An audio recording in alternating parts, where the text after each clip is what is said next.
هره ګړۍ د افغانستان له ګوټ ګوټ څخه تازه او کره خبرونه وڅارئ. له امنیتي او سیاسي بدلون نیولې تر ټولنیزو، کلتوري او اقتصادي مسایلو پورې موږ یې بې پرې او متوازن تر تاسو رسوو. هره ګړۍ له کندوز راډیو څخه.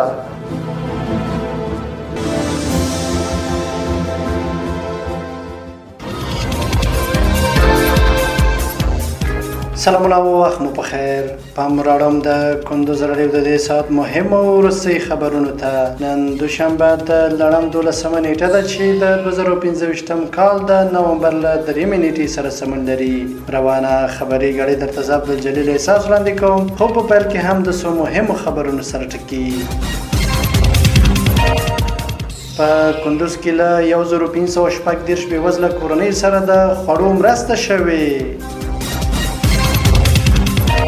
په بغلان کې سږکال د مڼو په حاصلاتو کې 12% زیاتوالی راغلی. متقي او د ازبکستان د بهرنیو چارو وزیر د دوه اړخیزو اړیکو پر پیاوړتیا خبرې کړي. او سودان کې د جګړې له امله سلګونه ملکي وګړي وژل شوي. اوس هم بشپړ خبرونه. په کندوز کې له 1540 بېوزله کورنۍ سره د خوړو مرسته شوې. د کندوز ولایت د طبیعي پیښو پر وړاندې د مبارزې ریاست د نړیوال خوراکي سازمان په مالي مرسته د کندوز ولایت د قریزال ولسوالۍ له 1540 بېوزله او اړمنو کورنیو سره د خوراکي توکو مرسته کړې ده. په ویشل شوي توکو کې 2 بورې 25 کیلوګرامه اوړه، 1 ډبی 5 لیټره غوړي او 6.25 کیلوګرامه دال نخود، 0.5 کیلوګرام مالګه، 3 کیلوګرامه سوپر تیل او 1.5 کیلوګرامه لوبیا. دا مرستې هغه اړمنو کورنۍ ته ورکړل شوې چې له مخکې څاروي شوي وو.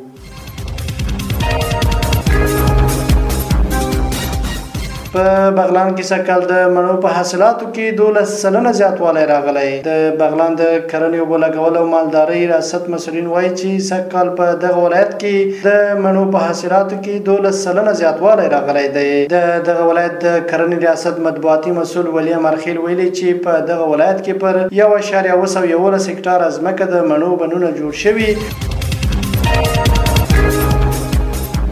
متقي او د ازبکستان د بهرنیو چارو وزیر د دوه اړخیزو اړیکو پر پیاوړتیا خبرې کړي. د بهرنیو چارو وزیر امیر خان متقي د ازبکستان د بهرنیو چارو وزیر له بختیار سیدوب سره ټلیفوني خبرې کړې دي. د بهرنیو چارو وزارت ویلي چې په دې کې دواړو لورو د دوه اړخیزو اړیکو د لا پیاوړتیا، اقتصادي همکاریو د پراختیا او د سیمې پر روان وضعیت بحث کړی دی.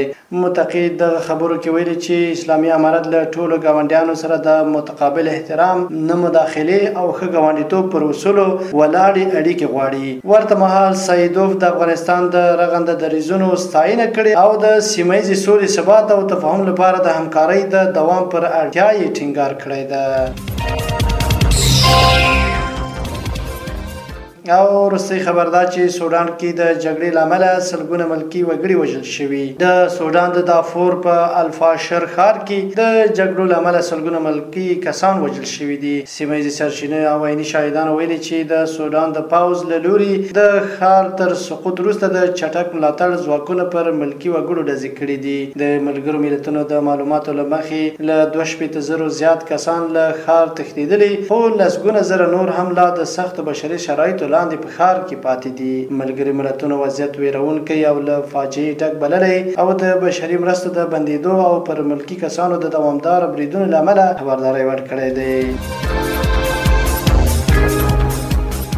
دا د دې مهال مهم او وروستي خبرونه. تر بیا ښه وختونه. لوی الله ومل شه.